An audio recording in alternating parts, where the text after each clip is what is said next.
Oke, Assalamualaikum warahmatullahi wabarakatuh. Selamat pagi teman-teman semuanya. Ya, berjumpa lagi bersama saya Dendi Kurniawan dalam mata kuliah pemrograman berorientasi objek.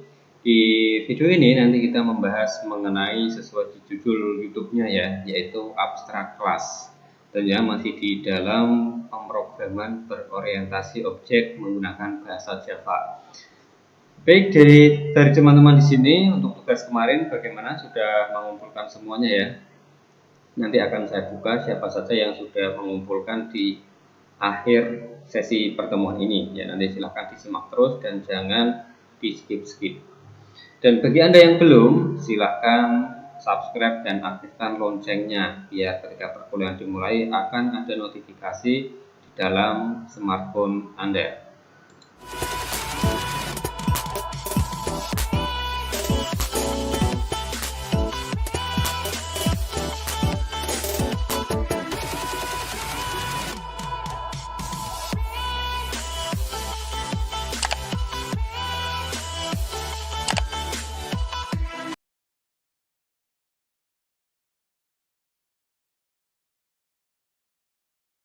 Oke, terima kasih sekali bagi yang sudah subscribe, like, dan aktifkan loncengnya. Ya, di dalam pertemuan hari ini nanti kita membahas abstrak kelas ya. Jadi apa itu abstrak kelas? Mungkin Anda sudah mengetahui atau Anda pernah mendengarnya atau bahkan Anda baru pertama kali mendengarnya. Oke, jadi nanti kita bahas bersama. Ya, dimulai dari pengertiannya dulu ya. Apakah abstrak kelas itu?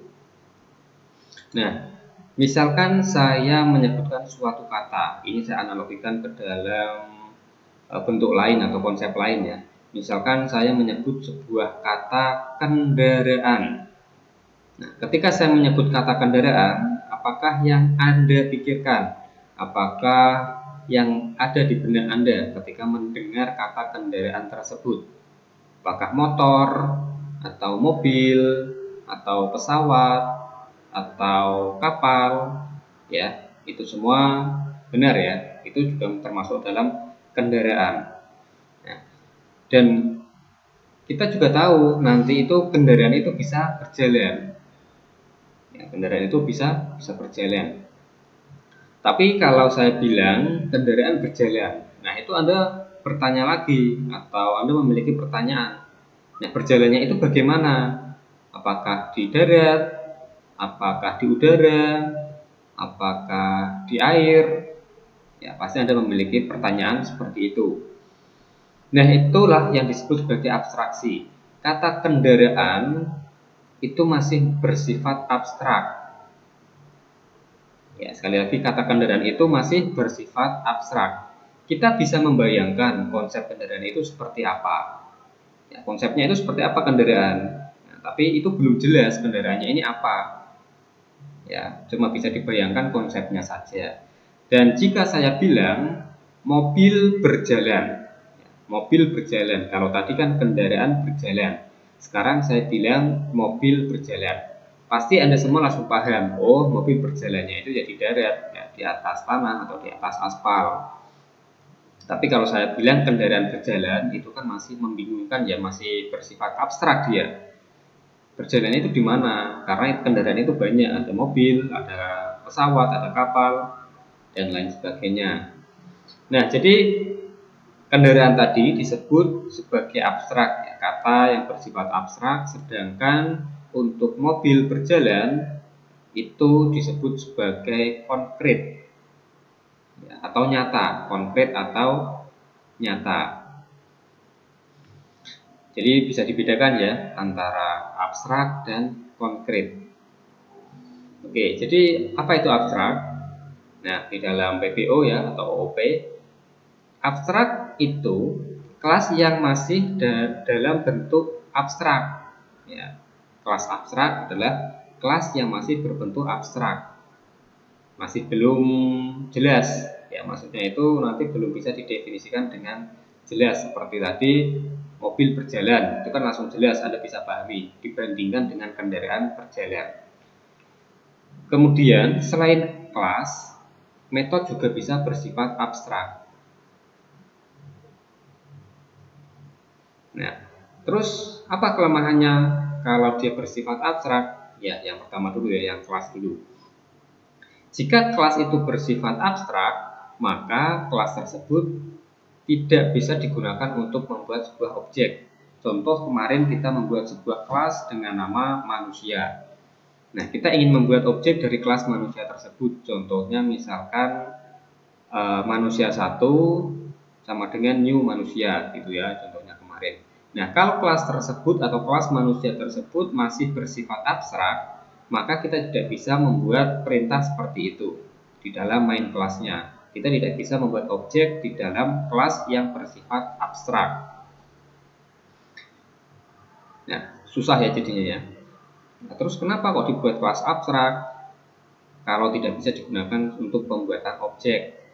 Nantinya kelas abstrak ini harus diimplementasikan dulu ke dalam kelas konkret. Jadi kelas abstrak tersebut harus diturunkan, harus diwariskan ke anak kelasnya. Dan anak kelasnya tersebut nantilah yang akan menjadikan kelas konkret. Ya, artinya induknya dia masih bersifat kelas abstrak, kemudian dia diturunkan ke anaknya. Nah, contohnya ya kelas induknya itu makhluk hidup ya, seperti kemarin makhluk hidup, kemudian diturunkan ke manusia. Makhluk hidup bersifat abstrak, contohnya ini ya, nantinya seperti itu. Kemudian manusia sudah dibuat sebagai kelas yang konkret. Nah, jadi nanti kita bisa membuat objek dari kelas manusia, bukan dari kelas makhluk hidup. Kemudian mungkin ya, kenapa kok seperti itu susah banget? Mengapa sih harus memakai abstrak? Kalau cara pemakainya aja ribet. Nah, kita tahu ya, kelas abstrak memang belum bisa digunakan secara langsung tadi. Dia harus diimplementasikan di anak kelasnya dulu. Karena itu, agar kelas abstrak dapat digunakan, maka ia harus dibuat bentuk konkretnya. Nah, jadi dibuat anak kelasnya yang konkret. Cara membuat kelas abstrak menjadi kelas konkret adalah dengan membuat implementasi dari metode-metode yang masih abstrak. Jadi saya katakan ada kelas abstrak, ada juga metode yang abstrak. Jadi metode abstrak itu kita implementasikan dulu, kita jabarkan dulu. Contohnya tadi kendaraannya itu apa ya di dalam anak kelasnya. Induk kelasnya membuat metode bernama kendaraan. Ya, kendaraan berjalan. Nah, kendaraannya itu apa nanti? Kita jelaskan di anak kelasnya, anak kelas yang pertama. Oh, ternyata kendaraan yang disebut itu sebagai kendaraan mobil. Itu yang anak kelas pertama. Kemudian yang anak kelas kedua, oh ternyata kendaraannya dimaksud kelas anak yang kedua di sini adalah pesawat. Nah, contohnya seperti itu. Jadi nanti satu kelas bisa diturunkan ke berbagai kelas. Contohnya ya kemarin makhluk hidup bisa diturunkan ke manusia, ke hewan, dan ke tumbuhan. Terus cara membuat atau ciri-ciri dari kelas yang bersifat abstrak itu bagaimana? Ya, ciri-cirinya, ciri-cirinya itu nanti kelasnya itu ada keyword abstraknya atau metodenya juga sama, ada keyword abstraknya. Jadi abstrak kelas gitu, nggak cuma kelas tapi ada abstraknya, ada keyword tulisan abstrak seperti ini. Ya, nanti ada contohnya ya. Jadi kelas yang memiliki keyword abstrak dia tidak bisa dibuat untuk objek. Dia harus diturunkan dulu ke dalam anak kelasnya. Oke, mari kita lanjut. Sudah paham ya, sudah mengetahui analoginya. Ini ya, abstrak kelas adalah kelas yang memiliki minimal satu abstrak metode. Nah, jadi disebut sebagai abstrak kelas jika dia memiliki satu abstrak metode. Itu minimal syarat dari abstrak kelas. Abstrak kelas tidak bisa dibuat intensnya, tidak bisa dibuat objeknya. Misalkan kemarin kita membuat nama objek manusia 1 dari kelas manusia. Perintahnya kan manusia 1 sama dengan new manusia. Nah, kalau kelas tersebut bersifat abstrak, maka tidak bisa menggunakan perintah ini. Ya, kita tidak bisa membuat objek di dalam kelas yang bersifat abstrak. Nanti hasilnya akan error. Terus bagaimana caranya ya? Tadi saya jelaskan untuk menggunakan abstrak class digunakan kelas lain, yaitu concrete class. Nah, concrete class ini berarti turunan dari abstrak class, anaknya dari abstrak class. Concrete class harus mengimplementasi semua abstrak method. Tadi kan di dalam abstrak class ada abstrak method. Nah, di dalam anaknya dia harus mengimplementasikan abstrak metodnya. Jika tidak, maka akan dianggap kelas abstrak juga. Jika anak kelas tersebut tidak mengimplementasikan metodenya, maka di dalam anak kelas tersebut dia akan dianggap sebagai abstrak kelas juga. Concrete class menggunakan keyword atau kata kunci extend. Nah, seperti kemarin ya. Jadi misalkan tadi makhluk hidup sebagai abstrak kelas, kemudian kita membuat kelas bernama manusia. Perluasan dari kelas makhluk hidup, kita menggunakan extend. Ya, seperti itu ya. Seperti kemarin ya. Untuk membuat kelas atau metode abstrak dapat menggunakan keyword abstrak. Ya, seperti contohnya public abstrak kelas nama kelasnya. Ini untuk pembuatan kelas yang bersifat abstrak. Kalau kemarin kan public kelas nama kelasnya, public kelas makhluk hidup. Nah, kalau di sini ditambahkan keyword abstrak. Sama halnya dengan metode ya yang bersifat abstrak. Metode yang tidak memiliki implementasi atau body. Jadi di dalam kelas abstrak kita harus minimal memiliki satu metode yang bersifat abstrak. Dan metode tersebut tidak boleh memiliki body, tidak boleh memiliki badan. Ya. Untuk membuat abstrak metode hanya dapat dibuat di kelas abstrak dan tuliskan deklarasi metode tanpa body dan gunakan abstrak keyword atau kita menggunakan keyword abstrak. Ya. Jadi tidak ada kurung kurawal buka, tidak ada kurung kurawal tutup di dalam metode abstrak atau metode yang bersifat abstrak. Contoh ya, public abstract void sum method. Nah, ini adalah kita membuat metode bernama sum method yang bersifat abstrak. Ya, metode abstrak harus dideklarasikan di kelas extend-nya. Metode ini dibuat di dalam kelas abstrak, kelas indukan. Dan nanti metode sum method ini harus diimplementasikan atau dideklarasikan ulang di dalam anak kelasnya, di dalam extend kelasnya. Sampai sini paham ya? Ya, saya harap paham lah. Contoh abstrak kelas di sini, ya kita membuat sebuah kelas yang bersifat abstrak, public abstrak kelas makhluk hidup. Ya, di sini ada kata contoh abstrak. Ya. Kemudian kita membuat public void bernafas. Kita membuat sebuah metode ya yang bernama bernafas. Cuma metode di sini dia tidak bersifat abstrak. Ya. Dia tidak bersifat abstrak karena tidak ada tulisan abstrak di bagian pembuatan metode di situ. Ya. Tadi minimal di dalam kelas abstrak harus membuat satu metode abstrak. Nah, oke, ini belum metodenya, belum metode yang dimaksud ya.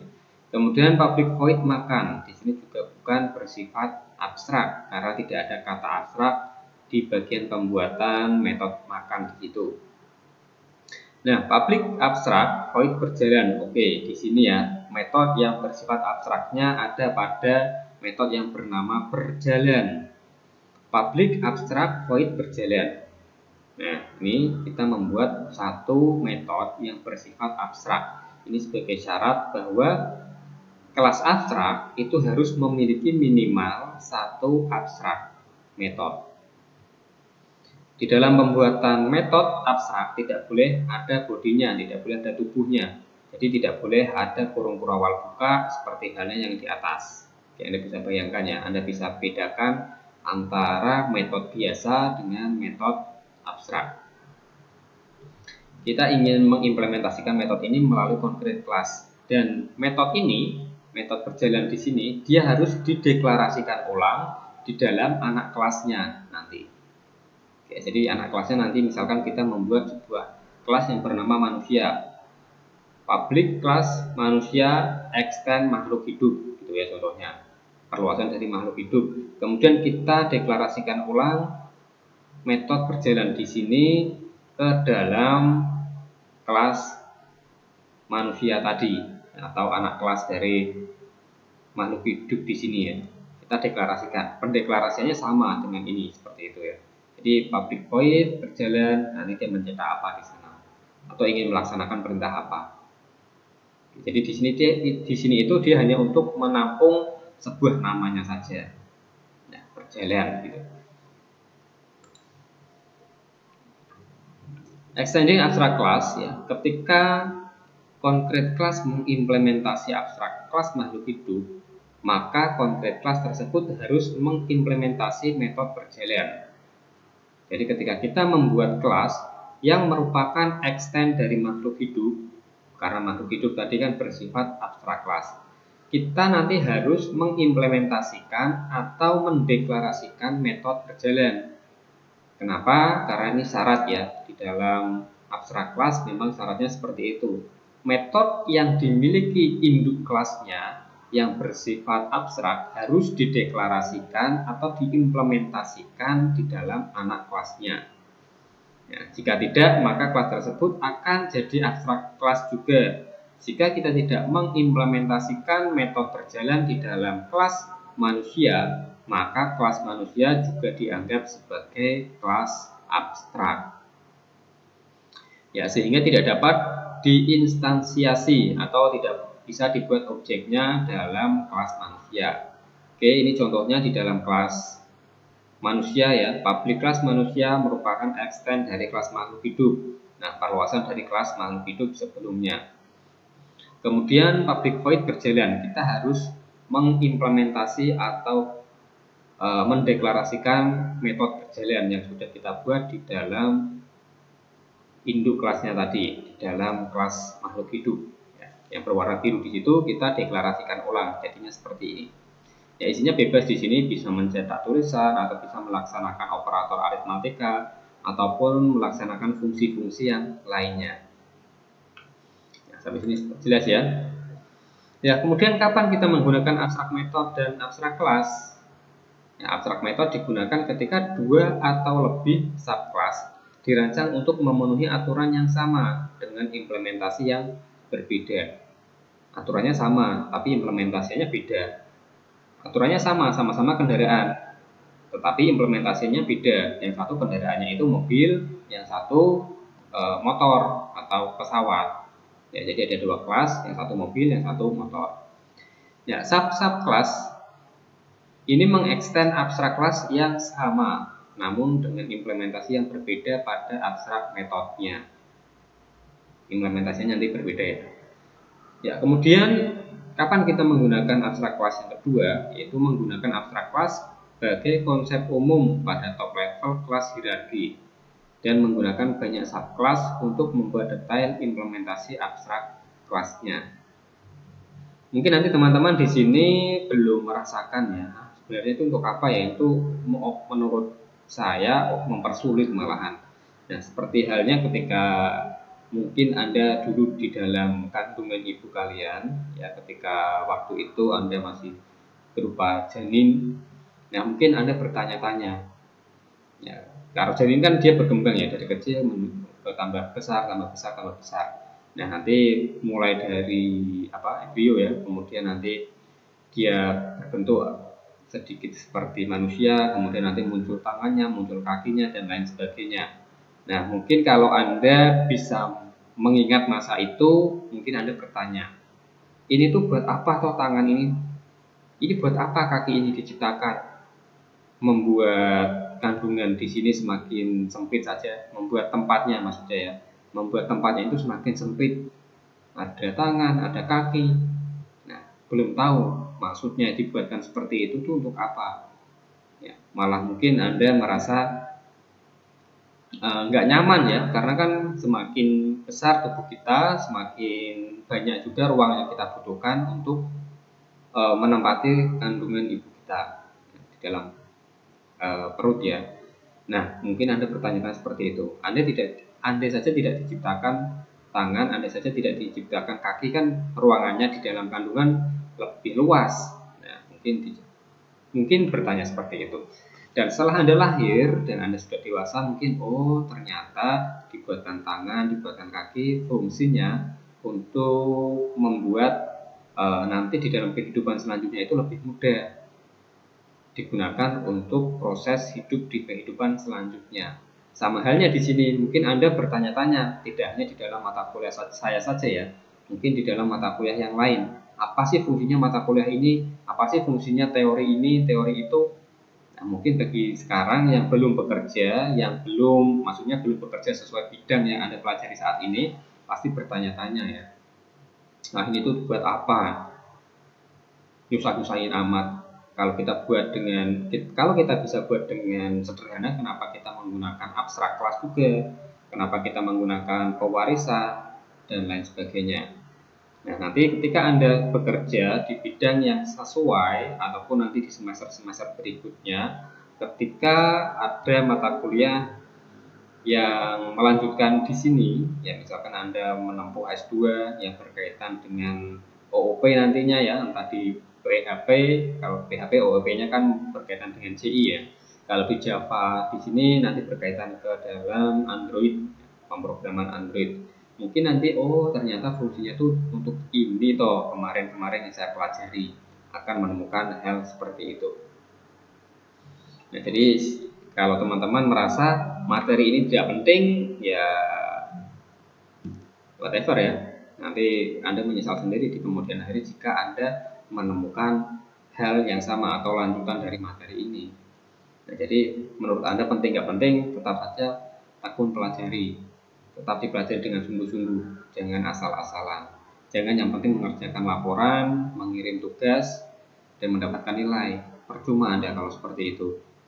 Anda harus benar-benar paham dari konsep, dari materi yang telah diberikan. Kalaupun Anda belum paham, Anda bisa mencari, mengembangkan sendiri. Sudah banyak sekali di internet ya. Sekarang zamannya sudah modern, Anda bisa cari-cari sendiri berdasarkan referensi yang banyak sekali di dalam internet, baik browser maupun YouTube dan lain sebagainya. Oke ya, kembali lagi ke dalam materi. Jadi konsepnya seperti ini, inilah nanti yang akan digunakan atau kapan abstrak ini digunakan.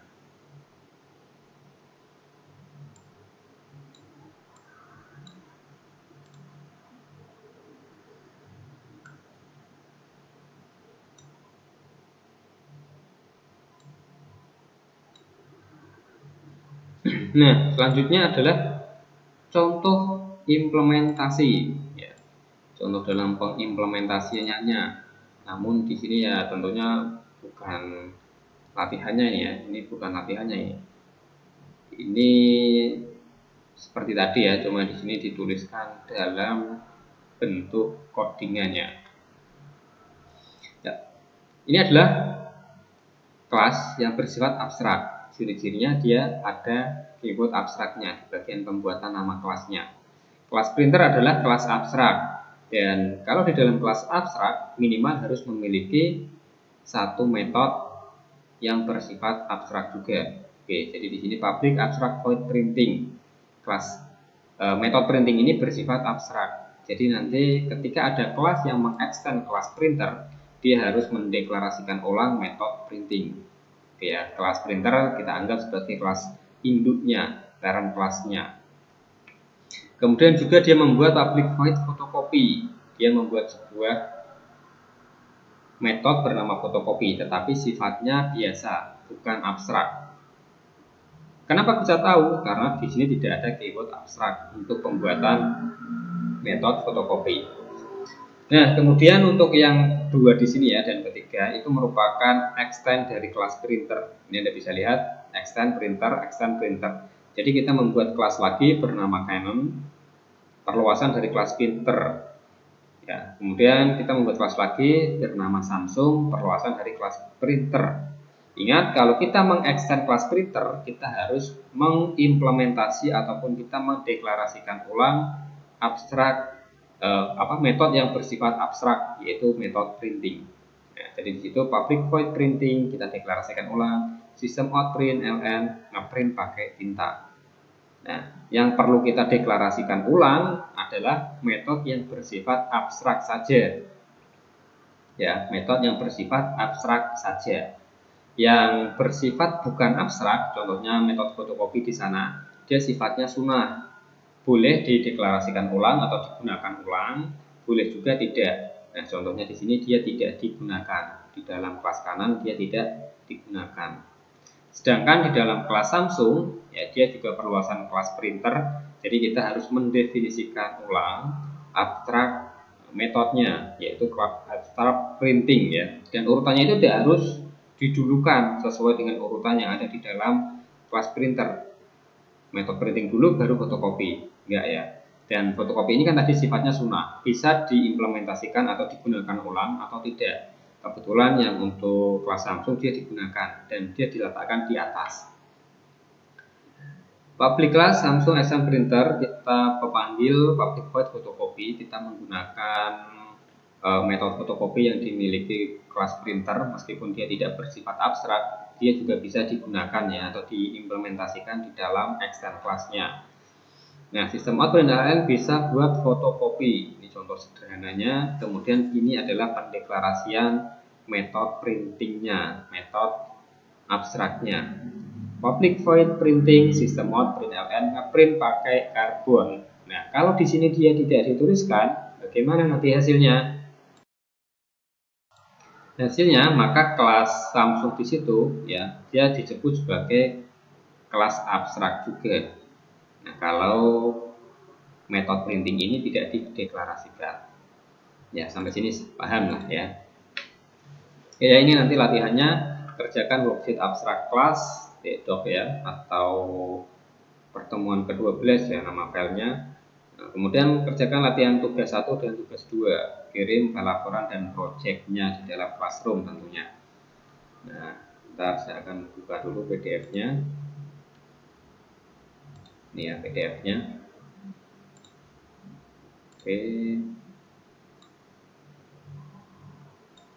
Oke, seperti ini. Nah, di sana ada contoh ya. Dia contohnya itu pulau. Nah, jadi pulau ini sebagai abstrak kelasnya nanti. Ada pulau sebagai abstrak kelasnya dia diturunkan ke dalam kelas Jawa dan kelas Sulawesi. Dan nanti kelas Jawa dan kelas Sulawesi diturunkan ke Jawa Barat dan Jawa Timur untuk Jawa, dan Sulawesi diturunkan Sulawesi Utara dan Sulawesi Selatan. Nah, ini ya, kelihatan tadi ya. Oke. Kemudian ini contohnya ya, tapi yang Jawa Timur dan Sulawesi Selatan itu saya abaikan saja, saya anggap sama ya nantinya. Jadi yang saya buat itu hanya Jawa, Jawa Barat, Sulawesi, Sulawesi Utara. Ya, Jawa, Jawa Barat, Sulawesi, Sulawesi Utara. Nah, pulau ini adalah parent kelasnya, induk kelasnya. Ya, dia bukan main kelas. Ingat ya, parent class, induk kelas itu bukan sebagai bukan sebagai main kelasnya. Main kelas itu nanti dia tercipta ketika kita membuat projectnya. Ini contohnya ya, namanya sesuai latihan abstrak kelas. Latihan abstrak kelas. Namanya pasti sama dengan nama projectnya. Latihan abstrak kelas itu sebagai main kelasnya, kemudian pulau itu sebagai parent kelasnya atau abstrak kelasnya. Kemudian Jawa dan Sulawesi itu tadi di dalam hierarkinya tingkatannya sama ya. Jawa dan Sulawesi itu yang saya tunjukkan panah biru di sini itu sebagai subclass dari kelas pulau. Extend dari kelas pulau. Di sini nanti sifatnya konkret. Jadi metode yang dibuat di dalam kelas pulau yang bersifat abstrak nanti kita deklarasikan di dalam kelas Jawa dan kelas Sulawesi. Dan Jawa Barat serta Sulawesi Utara itu merupakan subkelas dari masing-masing kelas Jawa dan Sulawesi. Nah, ini juga nanti disebut konkret kelas ya. Oke, semacamnya seperti itu, dan ini adalah untuk kelas pulaunya, ini adalah induk kelasnya ya. Dia bersifat abstrak. Ini ada abstrak kelas pulau. Nah, jadi kelas pulau itu bersifat abstrak. Di sana dia membuat sebuah variabel bernama negara bertipe string dengan value Indonesia. Kemudian dia membuat sebuah metode yang bernama ambil negara. Ambil negara nilainya diambilkan dari variabel negara di atas sana. Oke, ini metode yang bersifat biasa. Jadi ini metode ini tidak perlu diturunkan, tidak perlu dideklarasikan ulang di dalam anak kelasnya, tidak masalah. Yang perlu dideklarasikan adalah ini, metode yang bersifat abstrak, yaitu namanya adalah nama. Jadi nanti kelas Jawa dan kelas Sulawesi harus mendeklarasikan ulang metode nama di sini. Ya, oke, ini seperti ini ya. Ini contoh singkatnya. Kemudian kita membuat Jawa. Ya, kelas Jawa extend pulau. Ya, jadi kelas Jawa ini merupakan perluasan dari kelas pulau. Kita membuat sebuah variabel bernama nama P, nama pulau. Ya. Kemudian public string nama. Nah, ini adalah pendeklarasian dari metode abstrak yang dimiliki kelas pulau. Oke, abstrak di sana, di sini dideklarasikan ulang. Dia diberikan perintahnya. Ya. Nama P sama dengan Pulau Jawa. Retro nama P. Ambil nama yang ada di dalam nama P.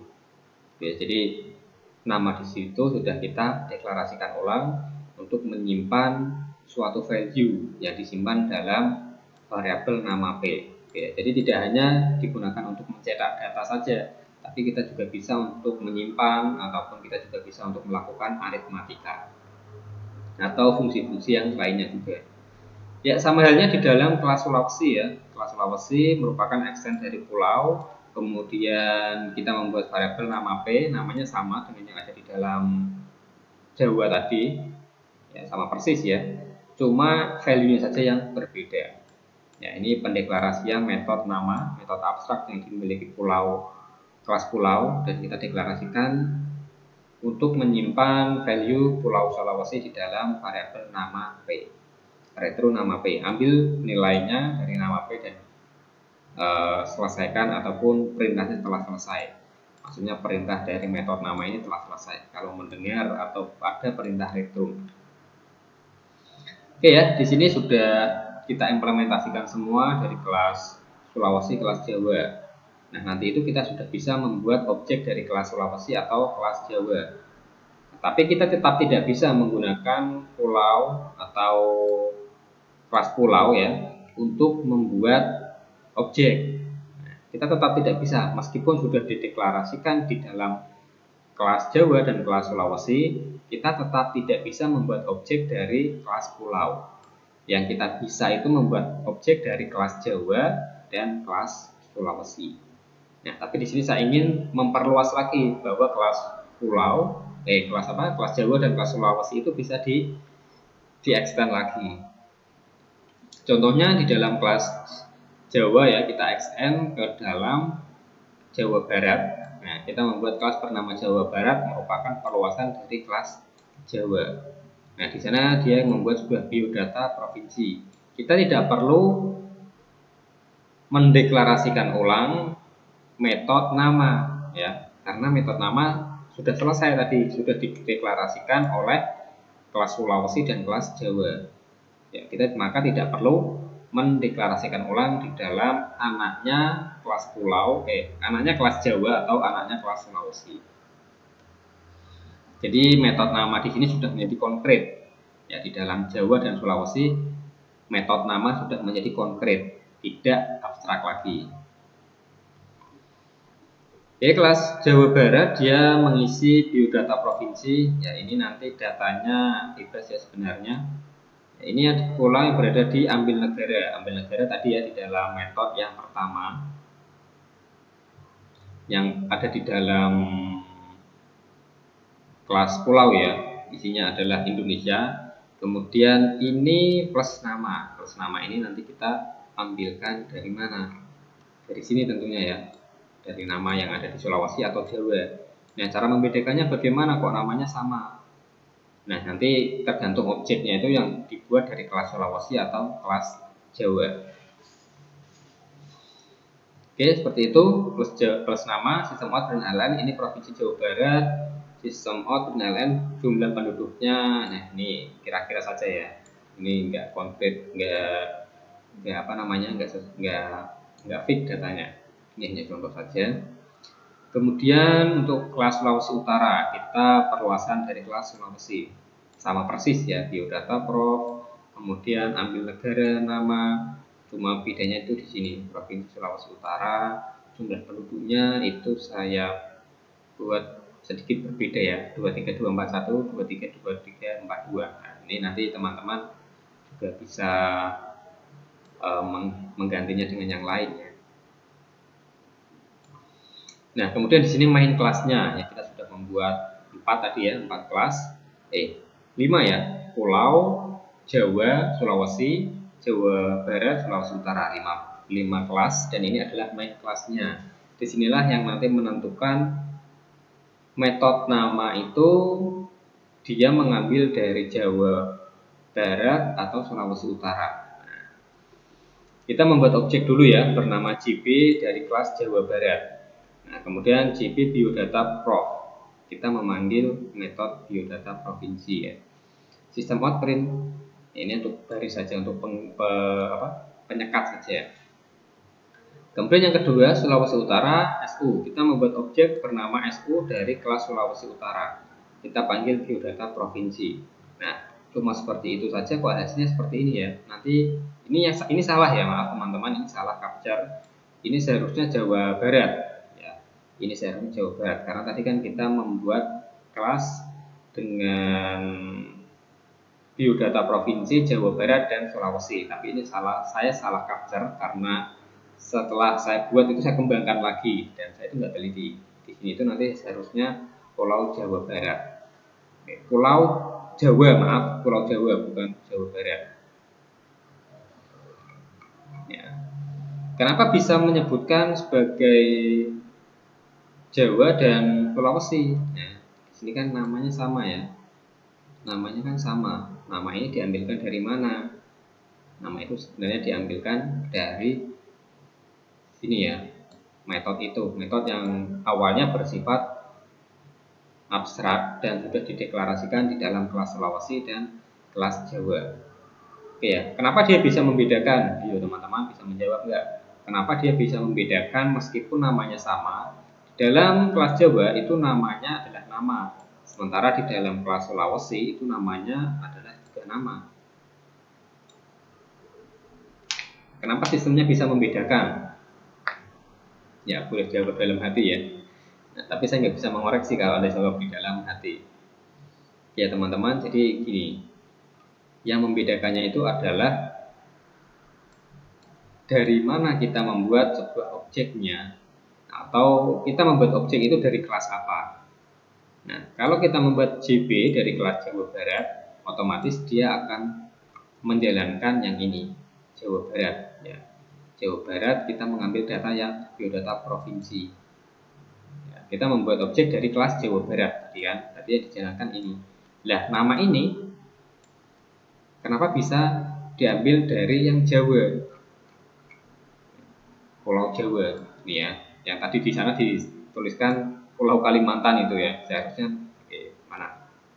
Nih, seharusnya ditampilkan Jawa, tapi tadi di sana ditampilkan Kalimantan karena saya salah capture. Nah, karena apa? Karena di dalam kelas Jawa Barat itu merupakan perluasan dari kelas Jawa. Ya, jadi bisa mengarah ke sana. Nama di sini, variabel metode nama di sini bisa mengarah ke Jawa, Pulau Jawa. Ya, karena tadi Jawa Barat merupakan perluasan dari kelas Jawa. Begitu halnya dengan yang Sulawesi Utara. Ya, Sulawesi Utara metode nama di situ dia mengarahnya kemana? Ya jelasnya ke metode yang ada di dalam kelas Sulawesi. Ya, Sulawesi Utara, Eksen Sulawesi. Nah, jadi dia diambilkan dari Sulawesi ini. Di sini bisa dipahami ya. Oke, hasilnya akan menjadi seperti ini ya. Nah, kemudian nanti ada tugas. Ya, tugas yang pertama itu nanti silakan tambahkan metode abstrak guna waktu di kelas pulau. Kita membuat metode abstrak bernama guna waktu di kelas pulau. Di kelas pulau tadi di atas, yang paling atas sendiri ya, sebagai induk kelasnya ada 2 di sini, atau di bawahnya sini juga boleh sebelum kurung awal. Public abstrak zona waktu kurung buka kurung tutup titik koma. Ini ya di sini ya. Ya, public abstrak zona waktu kurung buka kurung tutup seperti atas, cuma nama di situ diganti dengan zona waktu. Oke, Anda buat di situ, kemudian Anda wajib mengimplementasikan di dalam anak kelasnya, yaitu di kelas Jawa dan kelas Sulawesi. Kelas Jawa nanti di sini dibuat penjelasannya, public string zona waktu kurung buka kurung tutup kurung kurawal buka, isinya apa. Ya, kemudian nanti diakhiri return dari isinya. Kalau isinya seperti ini, tadi kan perintahnya untuk mengisi satuan waktu kayaknya. Isikan zona waktu Pulau Jawa, WIB, dan Pulau Sulawesi dengan Wita. Nah, jadi Sulawesi, Wita, Jawanya adalah WIB. Oke ya. Jadi yang Jawa di sana Anda tambahkan seperti ini persis. Ya, seperti ini persis, tapi namanya diganti zona waktu, dan di sini Anda membuat variabel bebas, misalkan waktu ya, waktu sama dengan, tapi tentunya di atas sana juga dibuatkan dulu ya variabelnya. String waktu titik koma. Di sini public string zona waktu ya sesuai dengan yang di atas sana. Tadi kalau di sini contohnya nama, kurung buka kurung tutup kurung kurawal buka, waktu sama dengan WIB. Ini yang kelas Jawa ya. Kelas Jawa waktu sama dengan WIB, titik koma, return waktu, titik koma, kurung kurawal tutup. Ya. Nanti juga seperti itu, sama halnya dengan yang ada di dalam kelas Sulawesi. Ya, sama halnya dengan yang ada di dalam kelas Sulawesi. Nanti dibuat sama persis dengan yang ada di dalam kelas Jawa. Setelah itu running program seperti ini, hasilnya akan seperti ini. Ini Provinsi Jawa Barat dengan jumlah penduduk sekian, berada di Pulau Jawa, wilayah negara Indonesia, dan ketambahan zona waktu WIB. Yang Sulawesi juga sama nanti ya, zona waktu Wita. Oke, seperti ini tugas yang pertama. Kemudian tugas yang kedua, nah, buat abstrak kelas Pulau Kalimantan yang mengekstend ke kelas pulau. Berarti kelas Kalimantan ini sederajat dengan kelas Jawa dan kelas Sulawesi. Isinya sama nanti ya, tinggal Anda lihat saja. Kalau tugas satu sudah selesai, Anda lihat di dalam kelas Jawa isinya seperti apa, di dalam kelas Sulawesi isinya seperti apa. Ya, kelas Kalimantan hanya mengimplementasikan nama pulau saja. Oke, hanya mengimplementasikan nama pulau saja. Buat konkret kelas Kalimantan Timur dan Kalimantan Barat yang mengekstend ke kelas Kalimantan.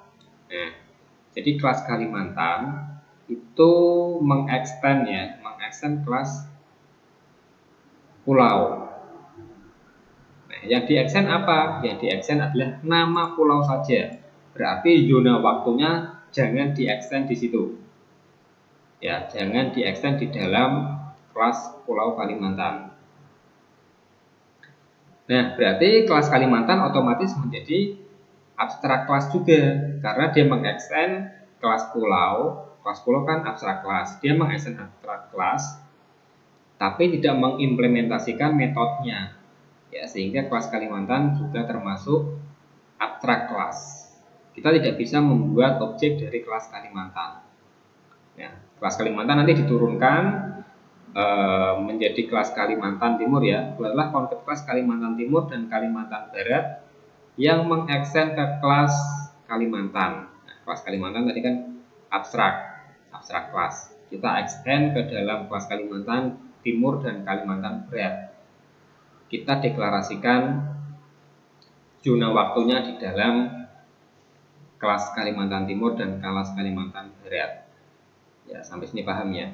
Setting zona waktu untuk Kalimantan Timur Wita dan Kalimantan Barat WIB.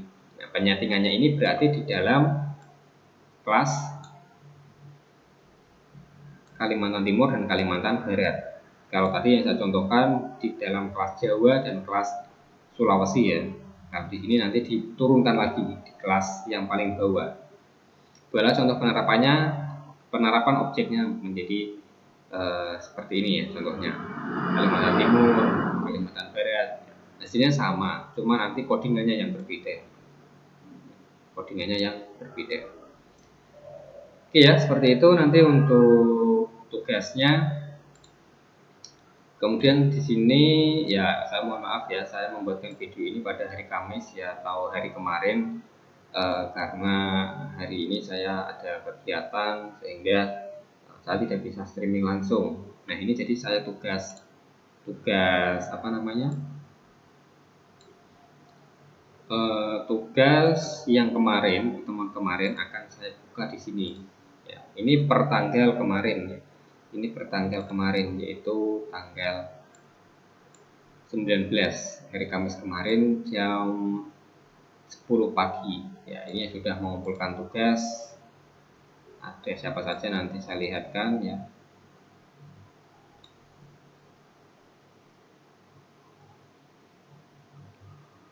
Tugas pewarisan kemarin ya. Oke, baru 2 mahasiswa yang mengumpulkan. Nah, maklumlah, ini kan masih ada waktu ya. Ini 2 yang diserahkan. Ada Mas Pradana Aditya dan Mbak Rizka Deliana. Ya, yang lainnya belum. Ya. Kemudian saya akan menambahkan tugas lagi ya, tugas laporan. Pak, kok tugas terus sih Pak? Ya, sebenarnya ini kalau perkuliahan offline itu sebenarnya Anda mengerjakan di dalam kampus. Abstrak kelas.